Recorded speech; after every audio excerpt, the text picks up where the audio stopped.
Hi, everyone. Welcome to The Fix, Season 8, Episode 11. This is Angel Borrelli, and I'm here with my baseball expert, Coach Larry Owens from Bellarmine University. Hi, Larry. How are you doing today? Hi, Angel. Doing great. Thank you. Thank you for coming back. I always love having you, and we've got kind of a special lineup today. So just so everyone knows, we're going to start out with Larry talking about some very interesting things that the MLB is experimenting with in our minor league system. And we are also going to talk about two topics that were sent in by some coaches. I actually reached out to a bunch of coaches to ask them for things that were issues that they deal with.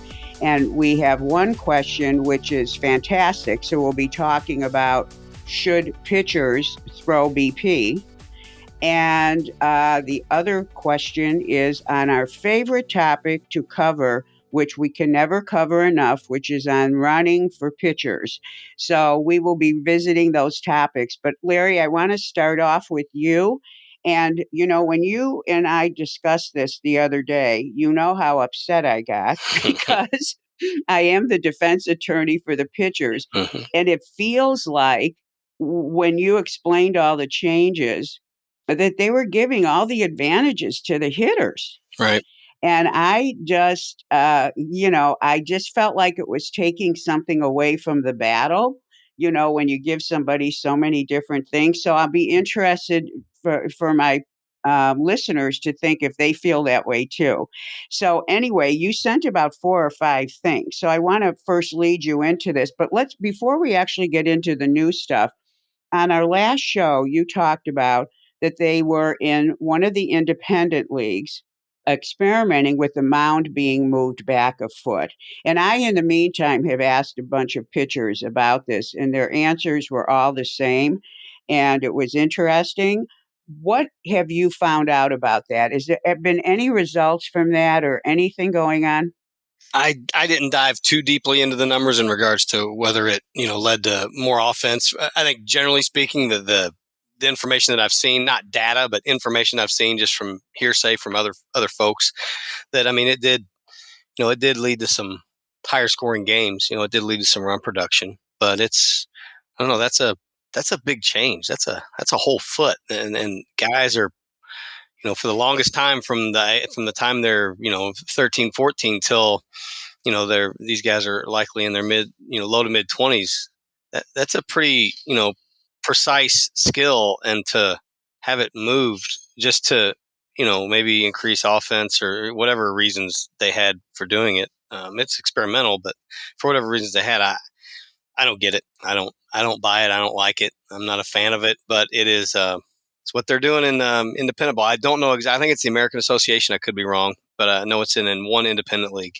So they move the rubber back a foot. Yes. Well, when I asked my pitchers what they thought about it, they all kind of had a strange look on their face. The ones I were with in person and the ones I talked to on the phone, they said, they all just, kind of with that, like, what next kind of thing. But they all said, well, it's just going to be a small adjustment. They all agreed that it was an adjustment that they could probably handle, even though they didn't know why. But, I wasn't an expert in trigonometry in high school. But after the show, I go, wait a minute, the mound is in the middle of the diamond, the square, right? The little, I call, okay, a little square, right. What the field shape. Correct. It's a square. Mm-hmm. Mm-hmm. Okay. So Yep. If you move it back, isn't it closer to second base? Yeah, it will be.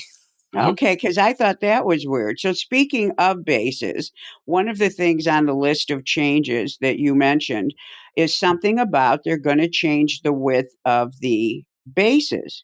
So let's talk about what that is. Right, that was in AAA. They've made the bases aren't, as a typical base is 15 inches in diameter. They've gone to 18 inches in AAA.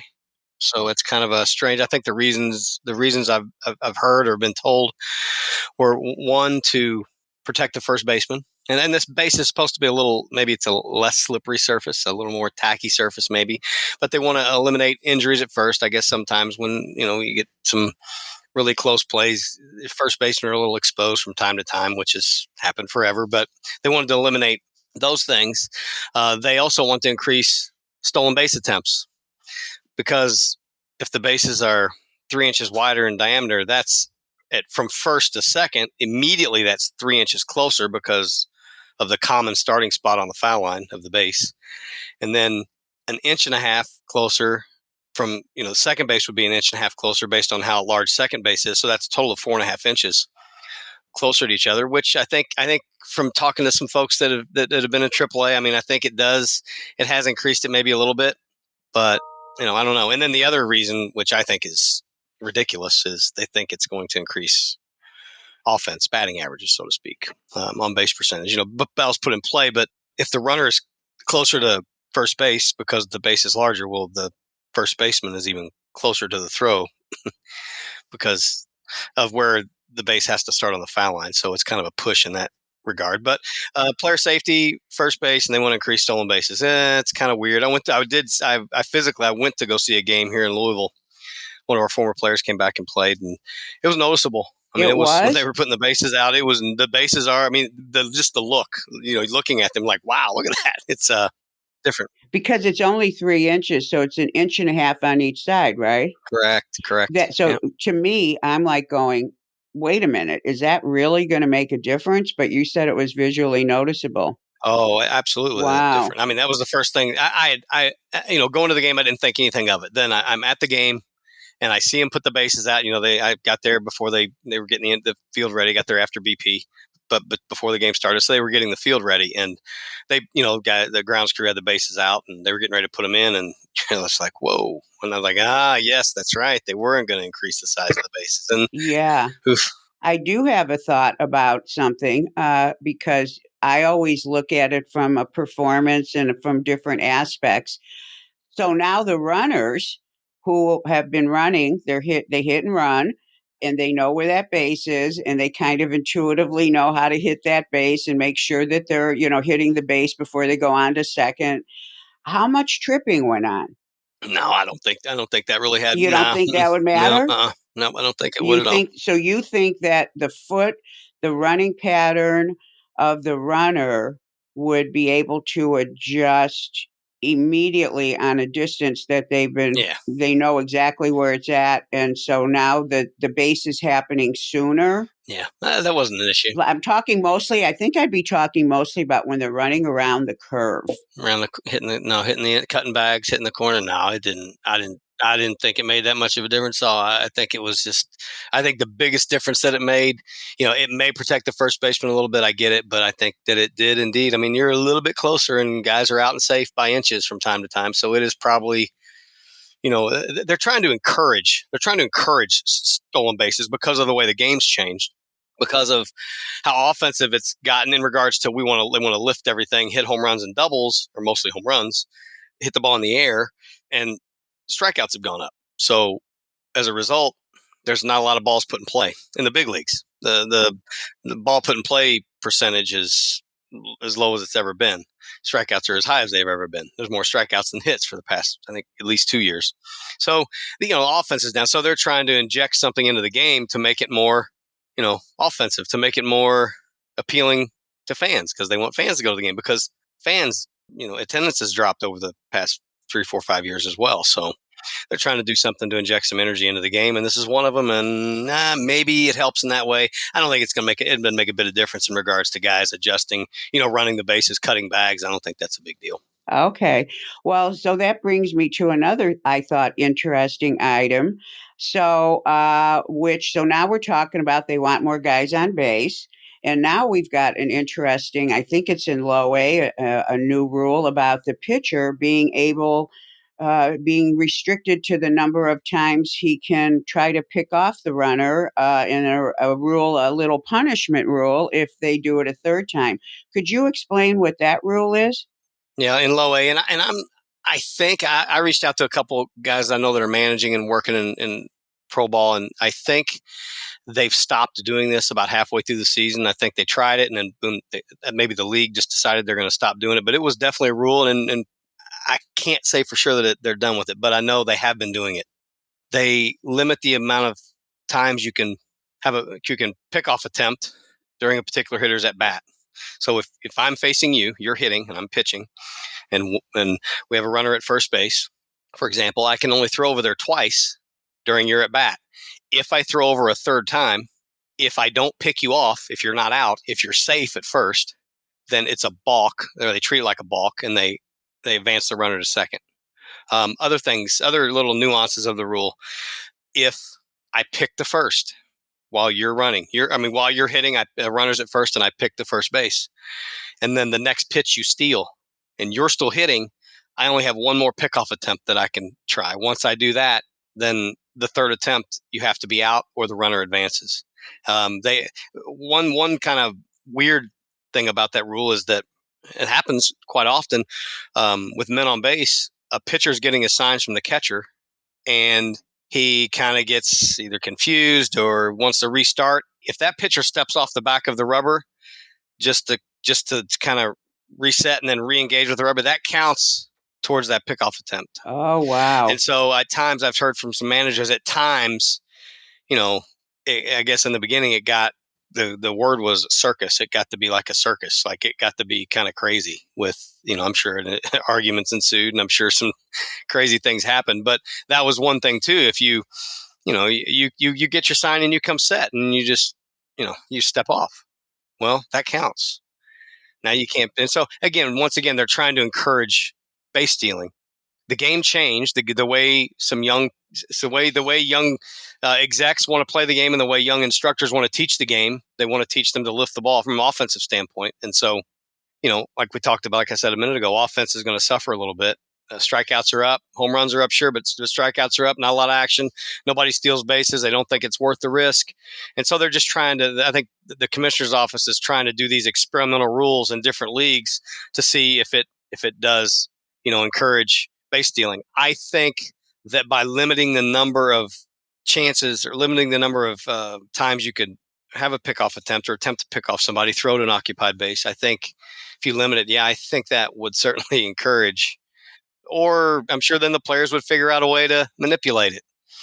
Then do you not throw over? Maybe you don't throw over at all, thinking, and the base runner thinking you may throw over, and then he doesn't. There's some ways you maybe can manipulate it a little bit, but I think in the end, I think it would probably encourage, stolen bases. Interesting. Well, while we're talking about what's going on out there around the bases, there's something that came up that you mentioned, and I thought at first you were talking about some new rules about the shift that they've been using so much this year. But what is that new rule? That's in AA. Instead, they're not really limiting.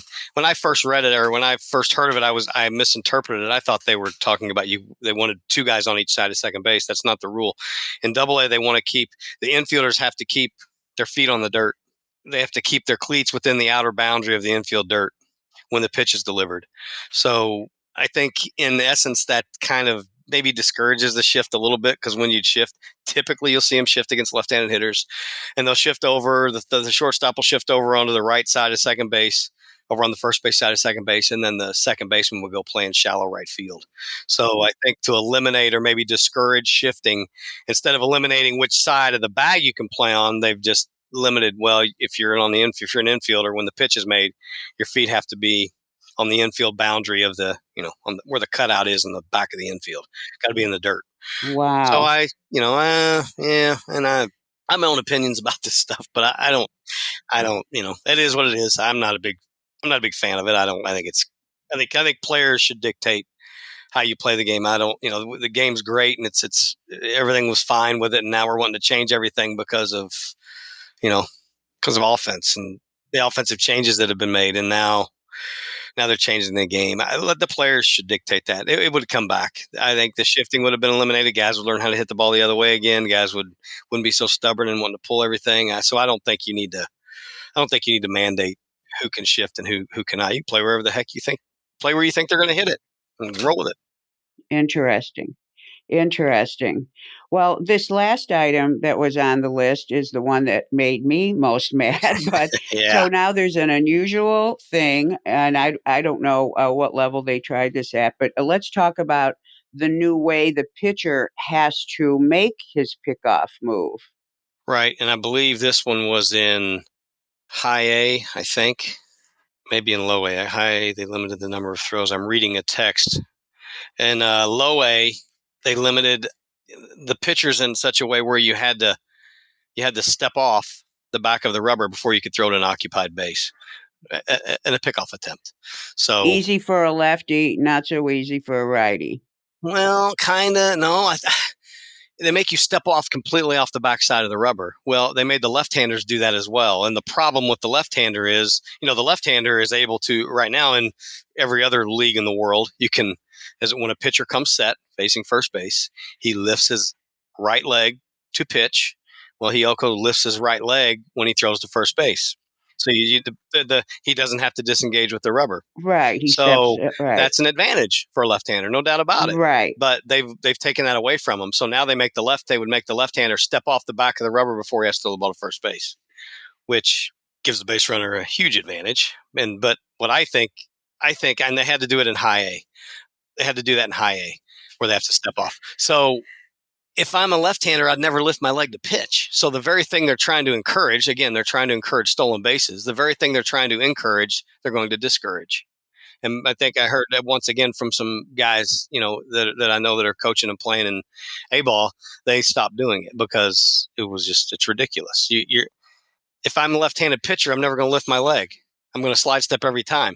Now I'm going to discourage stolen bases. Who in their right mind would leave when he gets the ball to home plate in a second, in 1.1, 1.2 seconds? Who's going to run?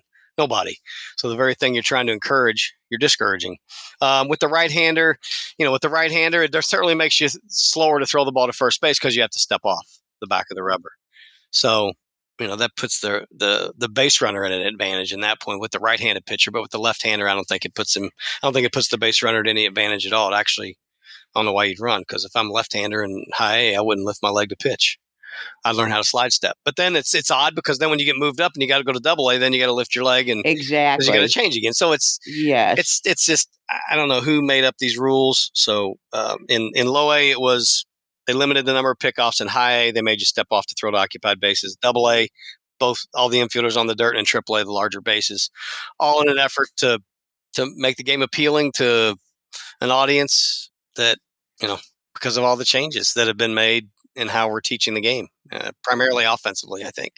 Well, I think this adjustment is strange because if you're going to move a foot, you're going to move it. You have to have your weight in the other foot. So hitters could actually tell. I mean, it would be easy to tell if a pitcher is shifting his weight into as a lefty, your left foot has to go across the rubber. You can't lift a foot up if there's weight in it. He would be shifting his weight to his right foot so his left foot could move over the rubber. And so that means a whole different placement. So we're talking all kinds of issues here. But yes, you know what it would encourage pitchers not to even try. So, but Larry, this is a question I have as sort of, a neophyte in terms of the actual intricacies of the game.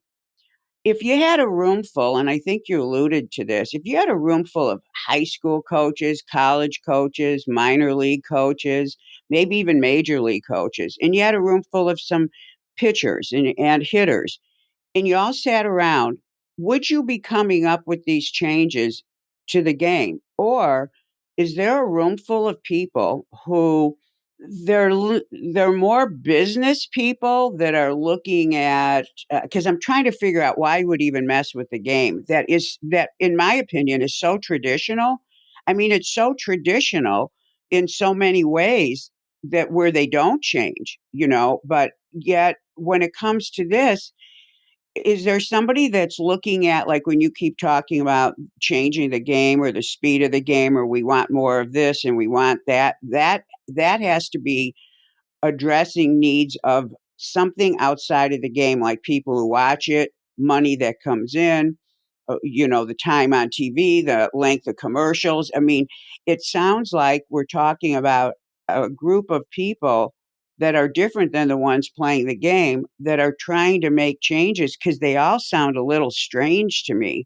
So, if you had a room full of all you guys who are baseball guys, would you be coming up with this stuff, or is there a room full of people that have nothing, don't really have the baseball smarts? Are there ex-baseball people running the show in the MLB, or are they all business people? There used to be, there's not a lot anymore. There's not a lot of GMs, not a lot of front office Uh-huh. folks that have a ton of experience, from playing in the big leagues or playing, at a high level. I think my personal opinion is that it kind of stemmed from years and years ago when fantasy baseball started, and then you got a lot of very intelligent people that want to manipulate. They start crunching numbers, and this is where analytics, in my opinion, kind of came from. They start crunching numbers because they want to do well in their fantasy league, and they start, you know, dissecting, a player's career and what numbers mean, what numbers mean wins, which in turn means money for them. They win their fantasy league, and now a lot of these guys, you see a lot of guys in baseball now that are Ivy Leaguers or come from, they're very well educated, and they're running baseball clubs, and they're running it the same way they're running, their fantasy league. In my opinion, I think they think they're playing a video game. And I think we've alluded to this before. You've talked about it before, and I don't know I don't remember exactly how you worded it, but you're dealing with people, and you're not dealing with, Yes. Human issues require human solutions, I think is how you said it. But, and I think owners want to make money. And so owners are going to hire really smart people who they think are going to give them the best chance to make a lot of money.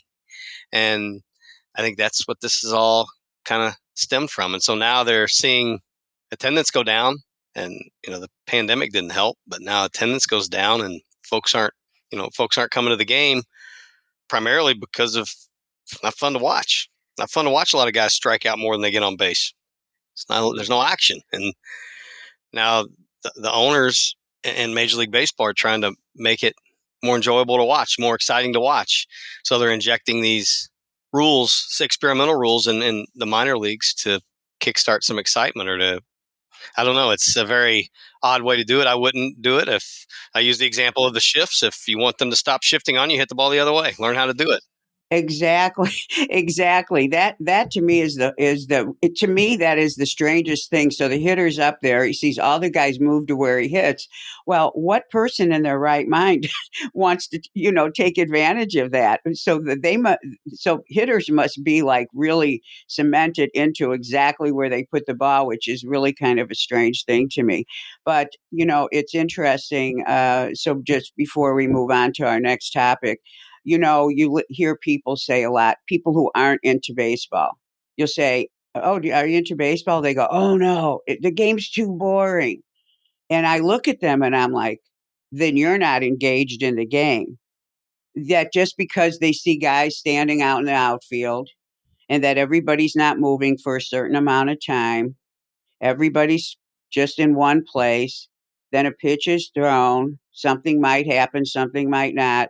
But I always think people who understand the game would never say it's boring. It's not. Well, it is boring if nobody's swinging. I mean, I have had games where I'm like, come on, let's get something going here. But I'm saying, generally speaking, and it sounds like, unfortunately, that people who are like that might be making those decisions. So, anyway, but I'm never a fan of them messing with the pitchers. And I think some of this stuff, just like they want to take care of the first baseman, but they don't care they're moving the mound back a foot.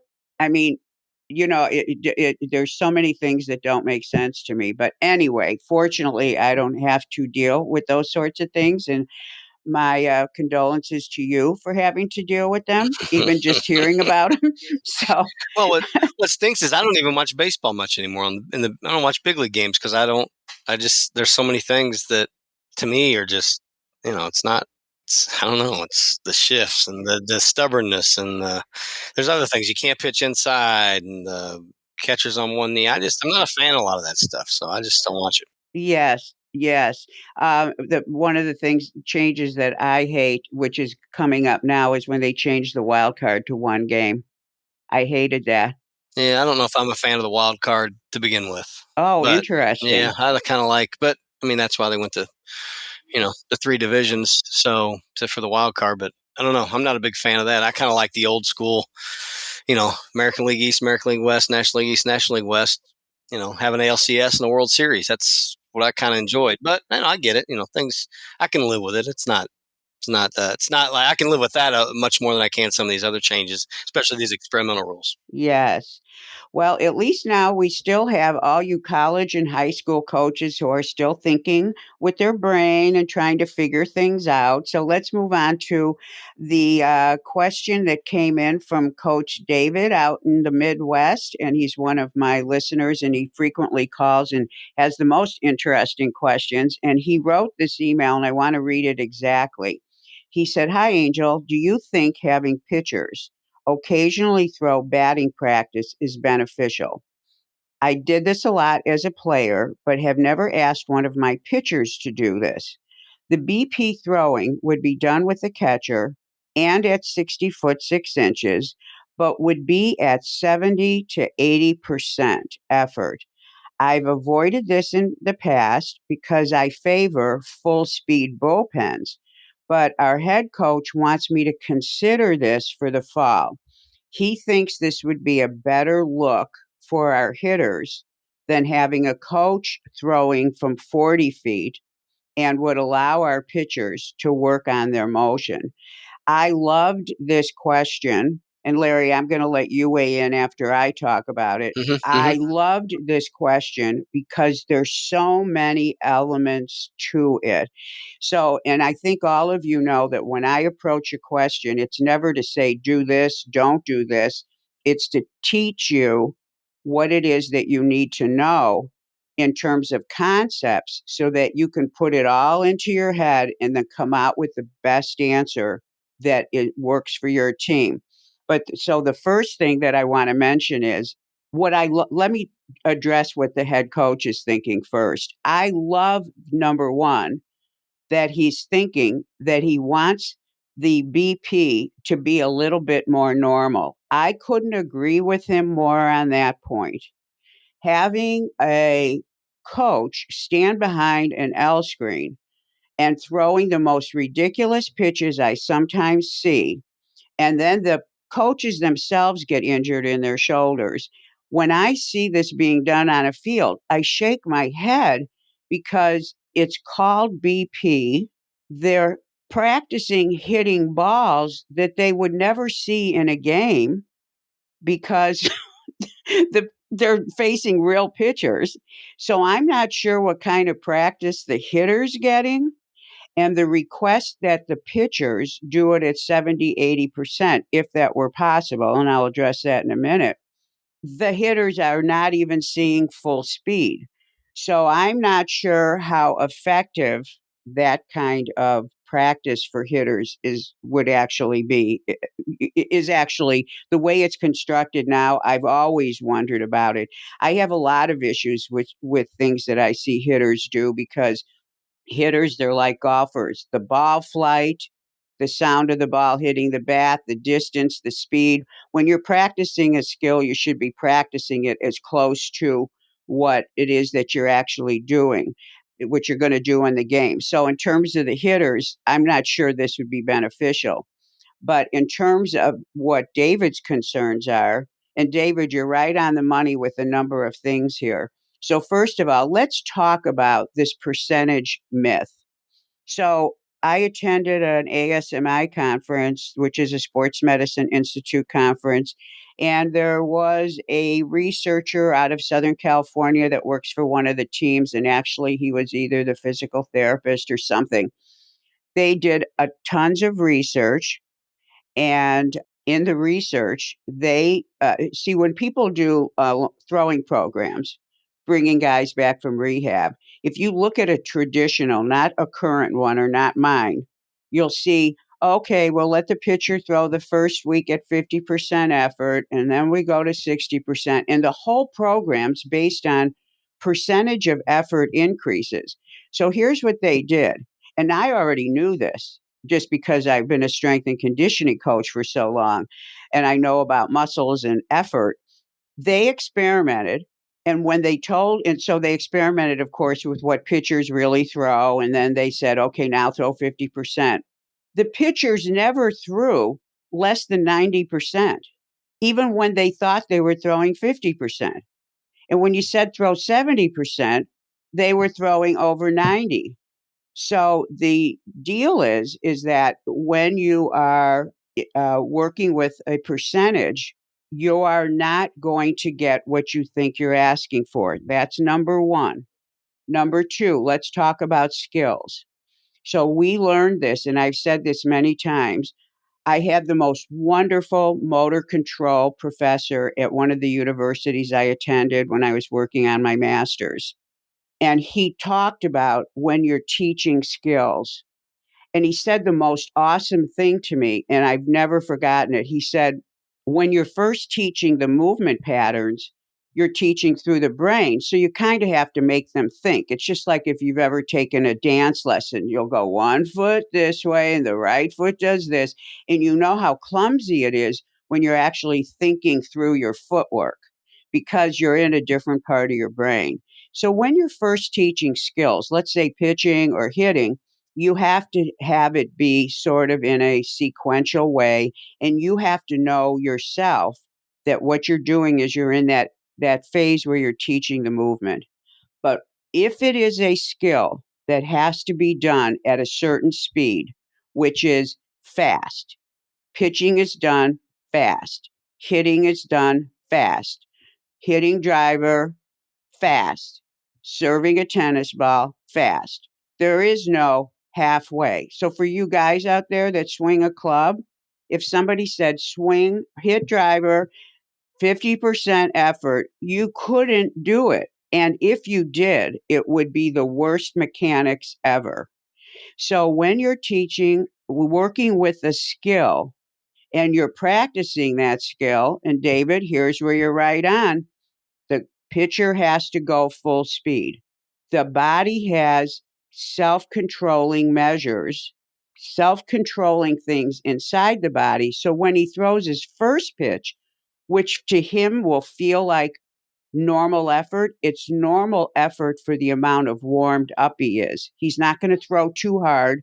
He's not going to throw slow. He's going to throw with the rhythm that he has to throw just to execute the correct pitching motion.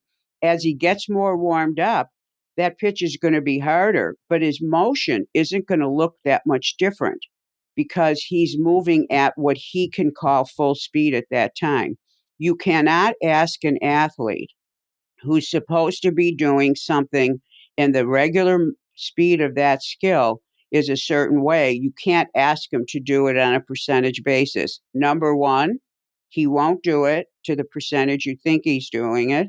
Two, he won't have smooth movements, which he's learned to do because by the time you're performing a movement, it's moved into a part of your brain where you don't have to think, just like you don't have to think if you're drinking a glass of water right now, or if you're driving right now, listening to this, you're not having to think about, oh, I have to have my right foot on the gas pedal and my left foot on the clutch. You don't have to think that. It's in a part of the brain that's automated you for most of your behaviors. When you shift it out of that, then you're going to be in trouble. And that's what you would do if you said slow things down. So you're never going to get that type of percentage. It's a bad deal. Plus, on the other end, so you've got the pitcher on the mound, and the pitcher is throwing the ball. So now, if you've got him throwing 70 to 80%, now the eye of the hitter, which is the most important feature of hitting. I mean, when I see guys, the guys I've worked with since they were kids, they were pitchers and now they're minor leaguers and they have different positions. When I see them, when we're all in the indoor facility at the same time during the winter months, I'll see them doing things and I go, guys, your eyes, go watch the ball machine. Just stand and watch a pitcher pitching. Go behind home plate. I said, work with your eyes because I'll see things being done that throw the eye off. The eye is the most important thing. So he's seeing a ball that's coming at him from a pitcher that's not even 100%. So that's strange to me. So is he really getting BP? He's getting swing practice, but he should never be practicing his skill if all his elements of the skill, including his eyes, aren't getting the work they need to be getting, because we know it all works to produce one thing. So the percentage for the pitcher doesn't work for the pitcher. The percentage for the hitter doesn't work for the hitter. Now, that's just that one element of it. So before I go on to the next piece, does that make sense, Larry? Oh, absolutely. For sure. Yep. I agree about the percentage thing. For me is kind of tough. It's just, It's weird. I agree with you. It's just, yeah, I'd rather not put a number on anything like that, a number on Exactly. effort at all. Mhm. Exactly. That's why we learn in school when we were learning about, teaching movement, etc. You've got to really be careful when you use the word slower, faster, lighter, heavier. You've got to be really careful about using what we call temporal words that talk about timing. And when you talk about effort, because number one, they're general and everybody hears it differently. But what you can do is interfere with the rhythm because each athlete has a rhythm. That's why when you look at hitters, I'm fascinated by hitting. And I'm fascinated when I hear players break down hitters hitting, on the shows that I watch. And you notice they'll say, well, look at Luke Voigt, what he does with his front leg. Or they'll talk about someone else. Or look at Otani. He doesn't have his foot, it's almost like it's out in front of him. And they'll look at different things. And I'm like, or look at someone's knee lift when they talk about pitchers. Those are very personal parts of the motion that are the personal part of that athlete that actually give him what he needs for the rhythm and the timing that he needs before he does what he does. And all of those things are based on the way the athlete's built. You're not going to see a 6'8" hitter work the same way that you're going to have someone shorter work. You're not going to have somebody who's got more muscles in his legs work the same way somebody who's really mean and lean. I mean, you're going to see different things that athlete has that's personal. So yes, whenever you couldn't be more correct, Larry. When you're working with stuff like that, it's so abstract that it doesn't have any value. And if what you're telling the athlete to do has no real value, but it could actually interfere, you don't want to do it. And that's part of being a movement teacher. Now, the next piece I want to talk about here, though, is would you ever have a pitcher face hitters in a scenario that you call a bullpen? So, first of all, I think you have to accommodate all the needs of what everyone needs. And I think that when you can at times blend things, it can be a great idea. So, for example, and I had this situation happen. I had a pitcher that had two situations going on. So, first of all, I film pitchers in a bullpen all the time, and then I see their game film. Pitchers pitch differently in a game. We all know that. Why? Because they're throwing harder, their movements, their adrenaline. The difference in a bullpen, that's why you don't take velocity in a bullpen unless you know you better add a bunch of miles per hour on it. And also you don't want to give the pitcher nightmares when he sees the number. Velocity in a bullpen, it's impossible to match the velocity in a game. If you have the same velocity, then you got a guy who's either so amped up in the bullpen that he can't concentrate to get work done, or he's not amped up enough in the game because the adrenaline factor is there. Okay, this is science. So I had a pitcher who, whenever there was more intensity, he would go back to patterns that weren't good. He was also facing a tryout, and this tryout happened to be that it was going to be a tryout bullpen. So he's going into a tryout where the intensity, the coaches don't give you a bullpen to warm up and then they come on over. They walk over with you because I see this all the time. They walk over on the first pitch. So that bullpen in his head is not a bullpen. In other words, it's go time from pitch number one.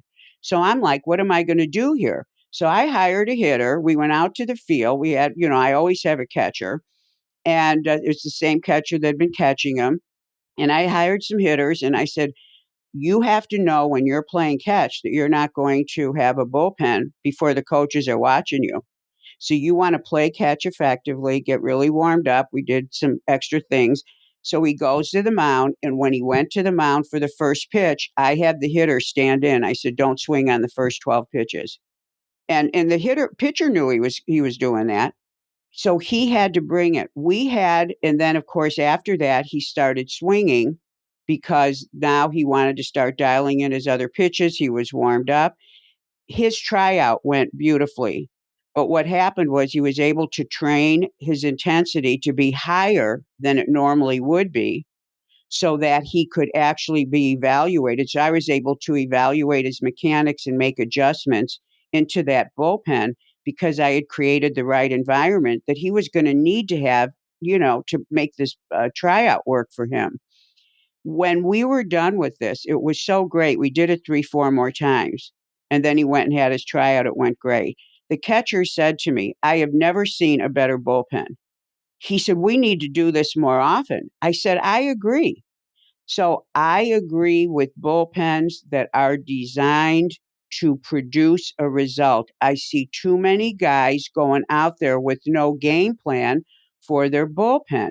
They should be evaluating their last outing. They should be knowing what they need to work on with their pitches.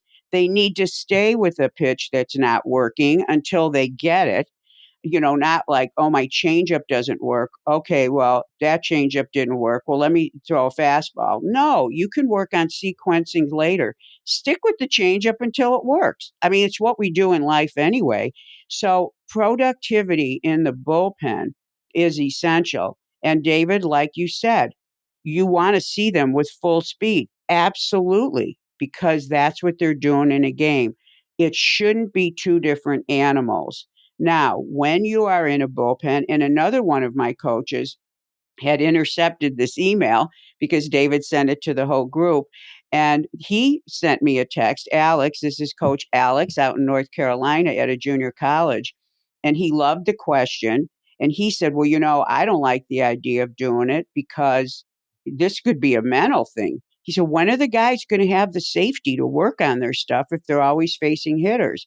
That is exactly correct. It's why you would never do this all the time. In fact, he said, can you give me a sneak peek at your answer? And I said, all I'm going to tell you is it's not binary. I said, it's not black and white. You can't have bullpens all the time where they're facing hitters. But like if you've got a guy who falls apart under the intensity, you're not going to train him on that if he's not having intensity. He's the guy you have throw full out BP. Then the hitters are getting what they need. He's getting what he needs. But is that a guy who you're going to have do that all the time? Absolutely not. So in the fall, you have the most flexibility because you're just throwing, you're doing scrimmages. You're not really, you've got more time. So you mix up the bullpens. So they're working on stuff. They're facing hitters. And with the amount of pitchers you have, you can probably rotate through the schedule. As a regular rule of thumb, to have all bullpens be facing hitters, Alex is exactly correct. You cannot take away that privacy in the mental part where a pitcher actually can focus on something. But if you have the other need, or in fact expose the guys to that, that's a great way to do a bullpen. So David, I love your head coach for wanting to move it into more normalcy, but it has to be normal on both ends. Full speed, blah, blah, blah. That and the pitchers need the time to also have bullpens where they're not facing hitters. But to intermix it, I would absolutely do it. And as I said, when I did this for this, putting a hitter in from pitch number 1 in a bullpen, I had to simulate the situation he was going to be in because I couldn't have him go into a situation that he's never in, which is that his bullpen is under evaluation. I had to expose him to that. And by the fourth one, to watch what happened in those 4 bullpens was a miracle. Even the hitters, because I had the same hitters there, were going, wow, wow, wow. And I said, and they looked at me and they said, Angel, anytime you need us, bring us in. And believe me, it's a new tool that I'll be using. So there's my answer to that question. So, Larry, what do you think? No, I think it's great. There's a lot of the percentage thing for me would be the don't put a percentage on anything. We used to do something like this. Well, we didn't. We used to do something like this in spring training as we were preparing, the season. So we kind of did everything in twos. So we had no control over a lot of what the guys did before they got there. But before they got there, they all did great. They were all ready for sidelines. So we'd throw two sides. They'd throw a side, a couple days, throw another side. Their next work would be live BP. And live BP for us was with an L screen, which some guys are great at. Some guys, I get it. Sometimes it's not the best thing in the world to have. But we use the L screen because in live BP, we didn't put a percentage on it. Throw all of your stuff. And for me, it was throw all of your stuff, all of your pitches, and pretend it's an 0-0 count. You're trying to hit and throw strikes with everything. The L screen is there because you're telling the hitter what's coming. So it was a little twofold. The hitter wasn't completely thrown into a game. He was seeing live stuff, but he knew what was coming. And so that's why we put the L screen in front of the pitcher, so the pitcher didn't get drilled. Gotcha. So he didn't get hurt. So we did that twice. And then the next thing we would do was a sim game. Sim game is no L screen, just pitcher, hitter, catcher, turtle pulled up on the plate, and treat it like a game. Treat it however you want. When I do sim games at Bellarmine, I, for the most part, treat it. It depends. For the most part, though, I want them to, because I have young pitchers, relatively speaking, in their career, I want them to treat everything like it's an 0-0 count. I want you to practice throwing strikes. I won't tell the hitters that a lot of times. It'll be a conversation with me, the pitcher, and the catcher. Hey, and it's case by case too. It depends on who it is and why they're throwing a sim game. We throw sim games during the season sometimes because whatever pitchers on our staff didn't get in a game that weekend, and I didn't get them in a game on a Tuesday, they need to face hitters. Right. They can't go a week without facing hitters. So we use that. Say we play Friday, Saturday, Sunday. We have Monday off. We have a midweek game Tuesday. Whoever didn't get in a game on the weekend and that Tuesday, they're throwing a sim game. It's kind of hard to play an intra-squad game on a Wednesday in the middle of the season because the intensity just stinks usually because it's not a game to them, and they're already beyond that. They're already beyond practice. I found we don't get a lot out of it, so I usually do sim games with our pitchers that didn't get in games, and we'll get them up once or twice. And they're usually relievers, so there's no need to get them up 3 or 4 times. Get up, I mean, throw a simulated inning and go sit down. Throw another simulated inning, sit down. They're not going to do 3 or 4 of those. They would do probably 1 or 2. And it depends on where they are. If they don't have a history of throwing strikes, maybe everything is 0-0. If they're a little more accomplished, then let them face the hitters however they want to face the hitters. And the hitters we use in those sim games are usually guys that didn't get a lot of at bats over the weekend or that midweek game. So that's how we kind of use it. We don't necessarily march them out there to throw batting practice, so to speak. But I think there are instances during the season in which you can implement that a little bit. And I think it's just based on where you are in your season, at what level you are, how, are you in the middle of the season of a college season like we were, or is it spring training? Is it the very beginning? Are you in the fall? How much of a fall do you have? Do you have the ability to, I would think maybe a lot of the guys played summer baseball, and if you're getting them back in the fall, maybe I would use a sim game, maybe more so as opposed to batting practice. But, then maybe the coach would rather, well, that's what we needed to, we need them to be available to pitch an inter-squad game. So I don't have, we're not going to do a sim game. So I think there's value in it, and I think it's a great idea. I just think it depends on how you want to go about using it. And I'm like you, I would definitely stay away from a percentage. I wouldn't put a percentage on anything. So, Larry, I love everything you said, and what you're really speaking to is actually a perfect segue for me to get into the next topic. But I think what we just got done saying, just to keep this to concepts for everyone, is that when we're involved in sports and we have practices and each player has to practice whatever his skill is, it's very important to, one, keep all the practices to being as close to what that skill is. So if a pitcher has to pitch and be better at pitching, you want to sometimes match the intensity to what he has to usually pitch at. You might want to, with hitters, you want to make sure they're getting, the full speed ball hit at them and from the same distance. And in Larry, what you were actually saying is which is what I was suggesting to David when I said, hey, both could work. And like Alex mentioned, hey, you've got to have the privacy of the bullpen. Absolutely. You also got to have these guys face hitters. Absolutely. So if you can combine both those needs, the hitter hasn't faced live pitching, the pitcher hasn't faced live hitting.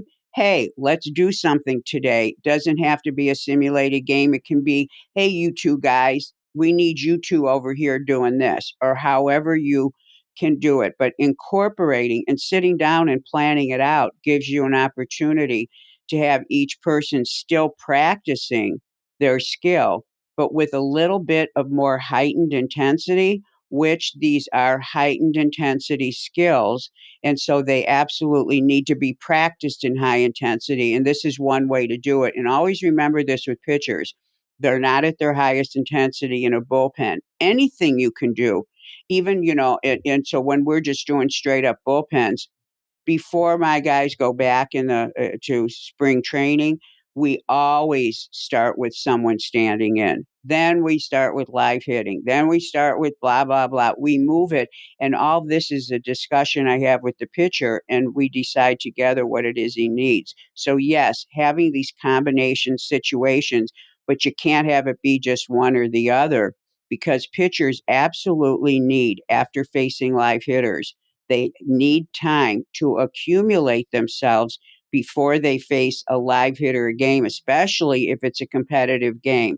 They need time to, they should be taught to reflect on their performance, reflect on their pitches, reflect on how their body felt, and then have that safe place to go in the bullpen to practice what they learned. Now, this is a perfect segue for me into this next question that keeps coming up. So, I probably received 3 or 4 emails from coaches in the last few months. They listen to the podcast. They understand, they're starting to understand exercise physiology. They're understanding that if you're a wide receiver, you run 100 to practice. If you are a cross country runner, if you have a daughter or a son who runs cross country, you say goodbye to them. They go out the door and they come back 2 hours later. Okay, because they've been running the whole time. If you have somebody who is a power athlete that has to like throw a discus, and they want to develop the gas tank that gives them the power for that discus, there's a certain way they're going to train cardiovascularly. They're all learning that. All you guys are learning it. I love your questions. But unfortunately, because they're not always calling the shots, and because there's many coaches, and sometimes even a strength coach, and a strength coach should know this, you're getting still the old traditional. This is what I was referring to earlier. Baseball's so traditional that coaches want to just go, yeah, run foul poles. I have been at a number of different fields, and the foul poles are pretty far apart in some fields, not so far, but I can tell you that I've never seen somebody run a foul pole where it wasn't where they're not out of breath completely when they're done. And that's usually they're out of breath, which tells you that it was probably a longer distance than they should have been running as a pitcher. And actually, everything I'm saying about a pitcher, this is your position players too. So I know that running foul poles, while it is traditional, isn't doing anything for that athlete in a good way. And if you're doing it regularly, it will cause an adaptation to where you're actually going to be slowing them down, because the body does very distinctive things once it knows, hey, he's running out of breath every day. It lays down different things inside the body. And the biochemistry of it is a complicated thing. The cool thing is that in baseball, you don't need to even deal with that. You've got the simplest energy pathway to develop. And if you're working with a pitcher, you're working with him to be developed to be a power athlete. And if you're with the position players, I mean, we just spent the first part of this show, and Larry, think about it. The first part of this show, we talked about the changes, and you said more than once something that had to do with running skill. We want more stolen bases. We want more guys on base. We want more blah, blah, blah. So, guess what, guys? If your guys, it's great if they can hit, but what if they can't get, let's say they hit doubles. Let's say you got some guy who's always hitting doubles. If he can't make it to second base, well, that double, the fact he can hit doubles doesn't count. So, does he need to be fast? Yes. Does he need to be fast going around a curve? Yes. Do you need to train that pathway in his body so that he's fast for that job? Yes. So, you know how many feet it is. We got 90 feet from one base, 90 to another, 180 feet, 3 into 180. That's 50, right, Larry? I'm right. Nope, 60. That's a 60. So if you've got a guy that you want to be really quick running a 60, you take him out to the field, you take him on the track, and you get him running straightaway 60s to build his speed. Then at practice, you have the guys running in a skill specific way. You line them all up behind the plate, and you have them. And in fact, you don't even have to simulate the way they drop the bat and take their first step. That can be a whole nother training day. But you just line him up behind the plate and you say, go. And that guy runs, and he runs as fast as he can to second base. And you're timing them, you're working with them, whatever way you want to do it. But now they're learning how to apply that straightaway speed, which is developing their energy tank, their gas tank. And now you're doing it skill specific. So they're learning how to run in a curve and how to do the things you want them to do, which is run through the base or all those little nuances of how to run bases. Now you've got the guy training in his energy pathway. So you're training the gas tank he's going to use. You send him out running poles where he's getting out of breath and then before he's recovered. So that's the first mistake. Then the second mistake on top of it is he's not recovered and then he runs another pole. Now you're building a system that will make him slow. He's not getting that clean speed that he needs. Pitchers and position players need what I'll call clean speed. And the pathway that to develop it, which look it up, ATP-PC. That's much easier for you to remember and look up and look it up and you'll see for movements that are less than 20 seconds. Now, here's where people get mixed up. So I called up one of my coaches and I said, I've actually called more than one. And I said, what do you think the issues are? And after listening to all of them, I realized, you know what? There's a little technical wording issue. And I think this is the problem. So we know a game is 9 innings. So, Larry, as a normal human being, you in your head would say, oh, you need endurance to go 9 innings, right? Correct. That would be, yes. So, and that pitcher, we want him to go 7 innings at least. So, our starters, they really need endurance to go 7 innings, right? Yes. That's a normal statement, and it makes sense, right? Because he's going to be in a game for 2 hours. Okay. The difference is in science, when we're talking about performance, endurance, when we talk about skills, they're either endurance skills, they're anaerobic skills. The endurance skill would be an aerobic skill, anaerobic, or this other clean, we're going to call it the clean pathway, where he's only doing his skill.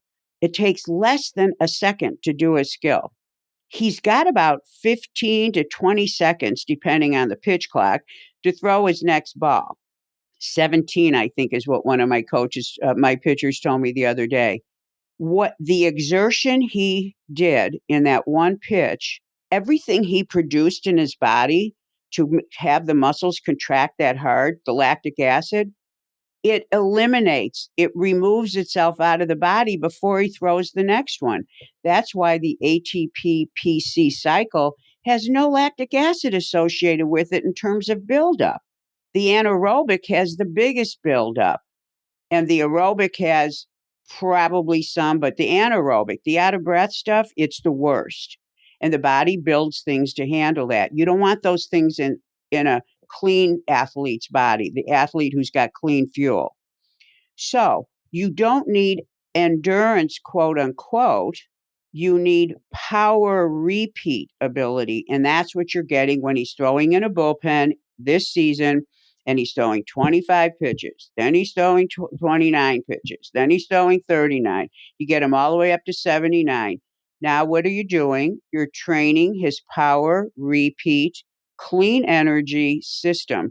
And that's how he gets on the mound. He's not running around, running back and forth.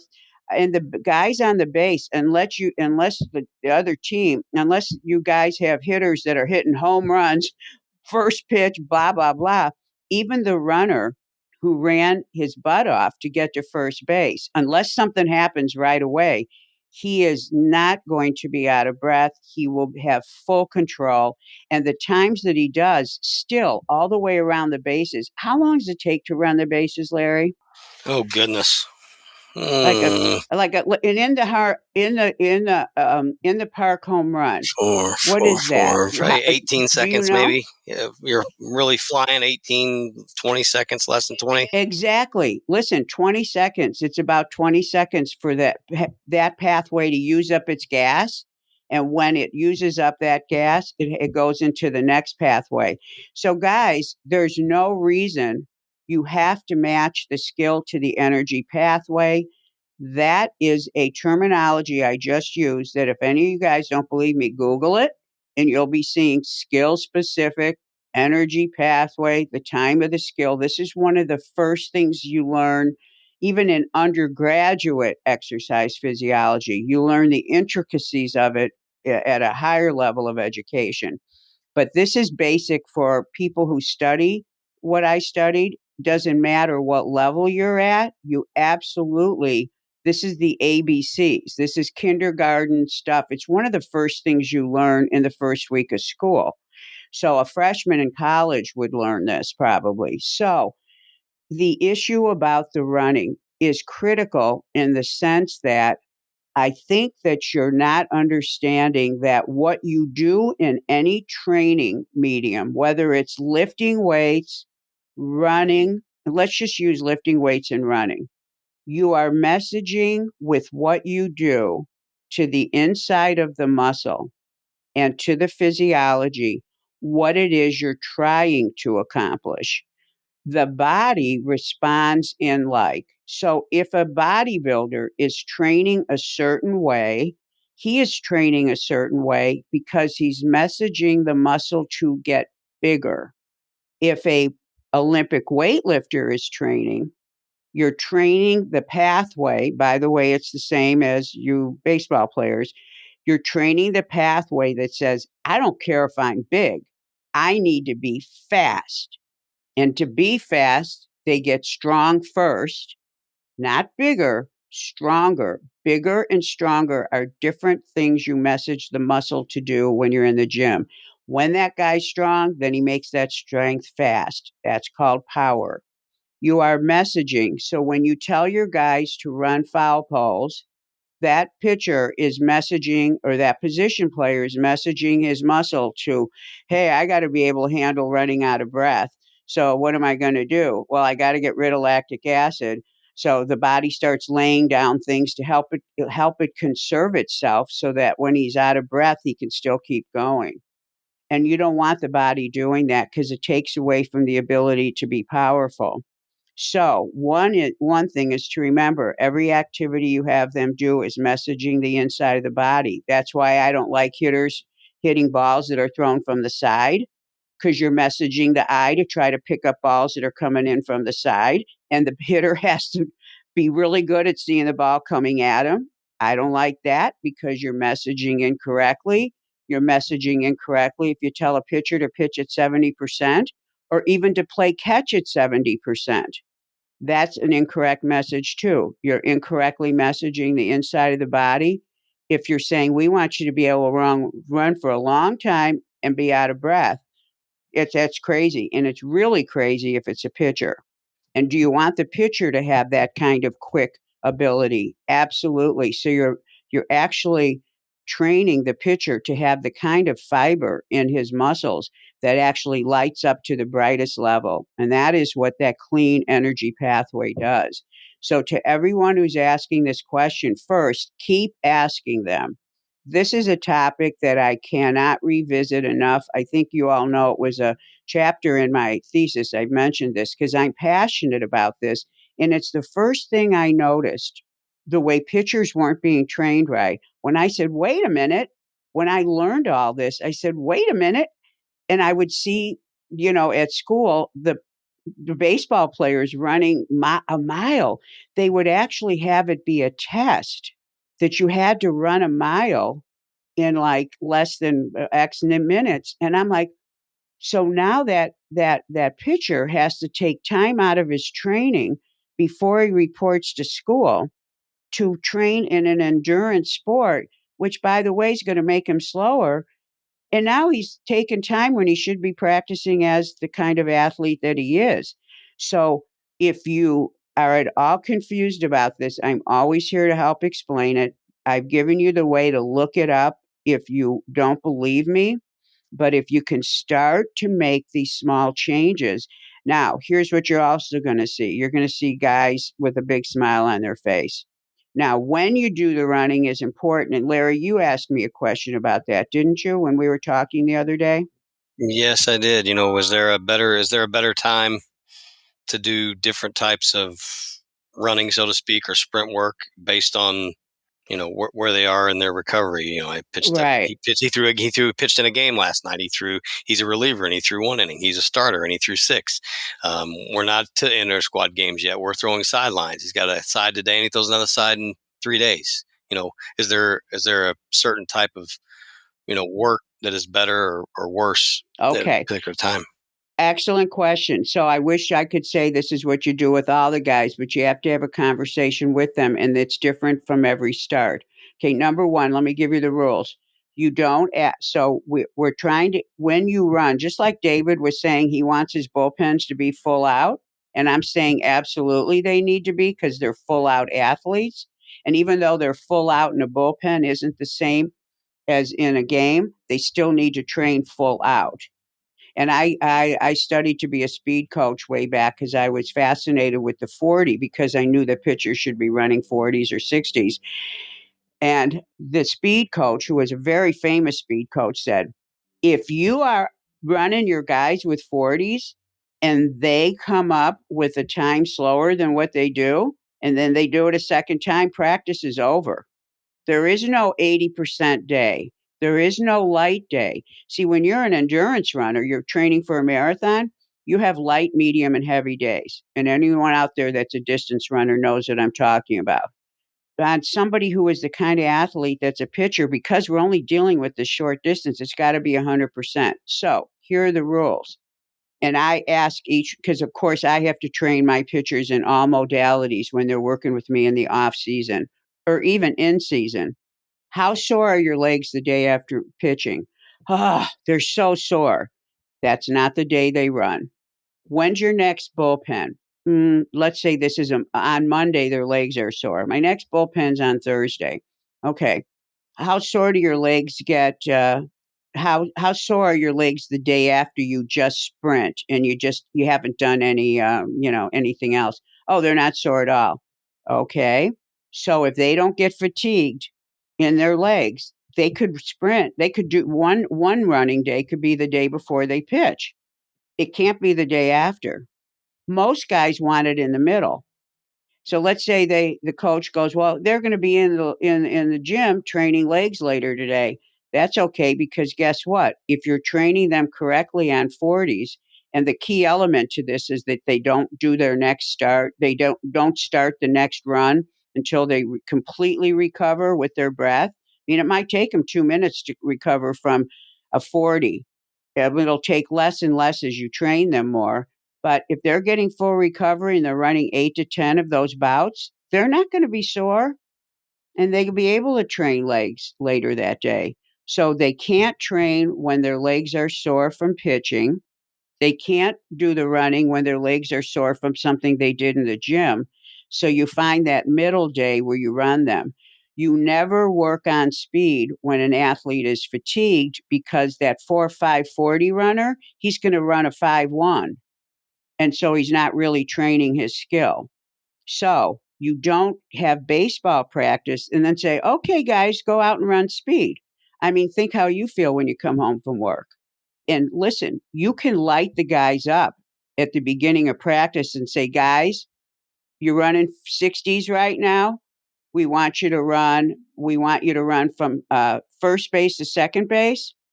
We want 5 of those. We want full recovery. We want you to have Gatorade and a power bar with you. We want to make sure you show up at practice fueled up. Don't come from class and don't eat. Eat something.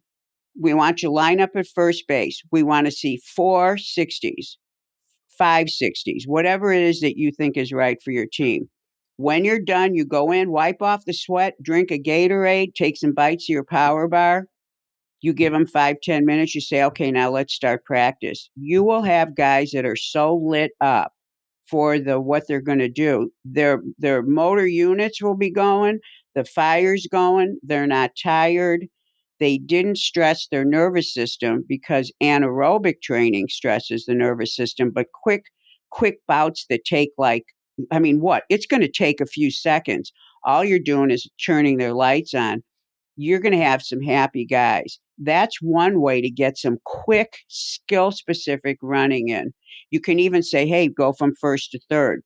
Don't overdo it. You don't want them fatigued. You want them with full recovery. You want them fueling before and after. Hey, you're good to go. That's how you incorporate it. So you see, this whole show has kind of been about incorporating a lot of things. If you know what you're trying to accomplish, and guys, running is one of the major skills in baseball. Why it isn't done correctly all the time is beyond me, but I just think it's a blind spot. And so I will continue to address this until everybody really understands it. So does that make sense, Larry?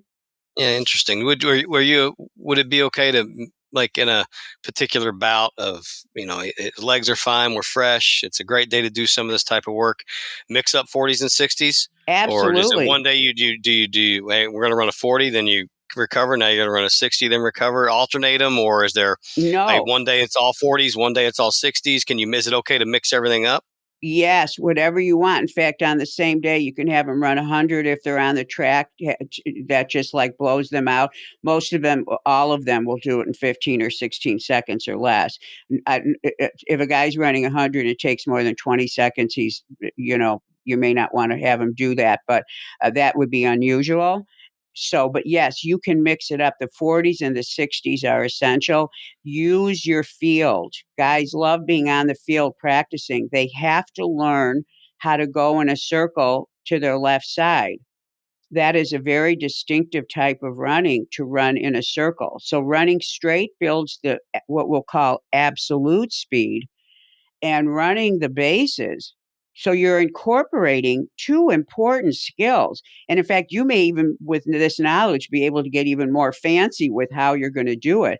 But if you just work on base running, you're getting the ATP PC development. You're getting their gas tanks getting developed. You're getting the leg development it takes to run in a circle. That inside leg takes a beating when you're running in a circle. And then you're also getting them to be skill specific in the terms of making that turn, et cetera. So you're getting the leg, you're getting the turning, you're getting the gas tank. I mean, plus, like I said, you got all these guys working on their hitting.